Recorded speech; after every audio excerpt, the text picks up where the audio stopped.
ആലുവയിൽ നിന്നും 3 പേരെയാണ് തട്ടിക്കൊണ്ടുപോയതെന്ന് വ്യക്തമായെന്ന് എറണാകുളം റൂറൽ SP വൈഭവ് സക്സേന. കൂടുതൽ പേരെ തട്ടിക്കൊണ്ടുപോയോ എന്ന് പരിശോധിക്കും.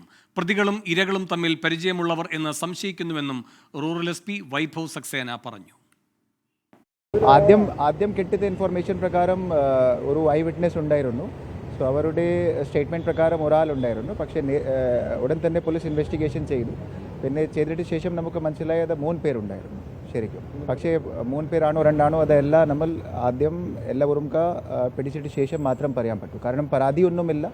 എല്ലാ CO മോട്ടോ പോലീസ് രജിസ്റ്റർ ചെയ്തിട്ടുള്ള കേസുകളാണ്. ഇൻവെസ്റ്റിഗേഷൻ്റെ ഭാഗമായിട്ട് നമുക്ക് മനസ്സിലായി ഇത് ഈ ശരിക്കും 2-3 പേരുണ്ടായിരുന്നു. ഇത് ആക്ച്വലി എത്രയാണോ അത് നമുക്ക് എല്ലാം കിട്ടിയ ശേഷം മാത്രം പറയാൻ പറ്റൂ. ഈ സമയത്ത് നമ്മുടെ കയ്യിൽ വളരെ നല്ല ഇൻഫർമേഷൻ ഉണ്ട്.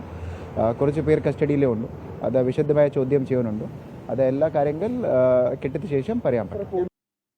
വിഷ്ണു സുരേഷ് കൊച്ചിയിൽ നിന്ന് കൂടുതൽ വിവരങ്ങളുമായി ചേരുന്നു. വിഷ്ണു സുരേഷ്, ഈ തട്ടിക്കൊണ്ടുപോകൽ സംഘത്തെപ്പറ്റി എന്തൊക്കെ സൂചനകൾ ലഭിച്ചു എന്നാണ് റൂറൽ SP പറയുന്നത്?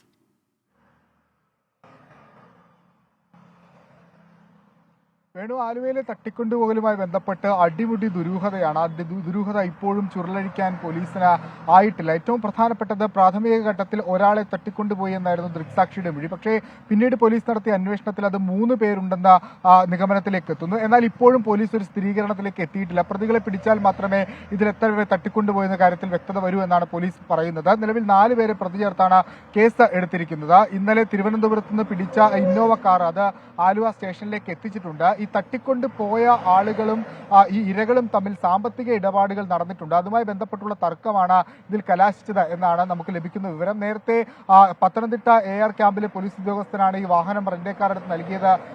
അദ്ദേഹത്തിന്റെ പേരിലാണ് റെന്റേ കാർ എടുത്തതെന്ന് മനസ്സിലായിരുന്നു. പക്ഷേ ഇത് 3 തവണ ഈ വാഹനം കൈമറിഞ്ഞ് വന്നിട്ടുണ്ട്. അതിൽ ഏറ്റവും അവസാനം വന്നത് ഈ തൃശൂർ സ്വദേശികളിൽ ആണ്. കസ്റ്റഡിയിലുള്ള 2 പേരാണ്, റിയാസും അതോടൊപ്പം മറ്റൊരാളും. എന്നാൽ ഇവരെ ചോദ്യം ചെയ്തതിൽ നിന്ന് പോലീസിന് മനസ്സിലായത് ഇവർ അഫ്സൽ എന്ന് പറയുന്ന ഒരാൾക്ക് ഈ വാഹനം റെന്റിന് നൽകിയിട്ടുണ്ട്. അങ്ങനെ 3 തവണ ഈ കാറ് കൈമറിഞ്ഞു പോയിട്ടുണ്ട്. അതുകൊണ്ട് ആളുകളിലേക്ക് എത്താൻ പോലീസിന് ഒരല്പം ആശങ്ക അല്ലെങ്കിൽ ഒരു കാലതാമസം നേരിടുന്നു. പക്ഷേ പ്രതികളെ ഇതിനോടകം തിരിച്ചറിഞ്ഞിട്ടുണ്ടെന്നും പോലീസ് വ്യക്തമാക്കുന്നുണ്ട്. പരാതിക്കാരില്ലാത്തതും ഒരു വെല്ലുവിളിയായി തുടരുന്നു. സാമ്പത്തിക ഇടപാട് തന്നെയാണ് തട്ടിക്കൊണ്ടുപോകലിന് ആധാരമെന്ന് പോലീസ് വ്യക്തമാക്കുന്നു. പ്രതികളെ പിടികൂടുമ്പോൾ മാത്രമേ ഇതൊരു വ്യക്തതയിലേക്ക് കാര്യങ്ങൾ എത്തൂ എന്നാണ് മനസ്സിലാക്കുന്നത്. പോലീസ് ഊർജ്ജസ്വലമായി തന്നെ എല്ലാ മേഖലകളും കേന്ദ്രീകരിച്ച അന്വേഷണം നടത്തുന്നുണ്ട്. വീണ്ടും ശരി, വിഷ്ണു സുരേഷാണ് കൊച്ചിയിൽ നിന്ന് വിവരങ്ങൾ നൽകിയത്.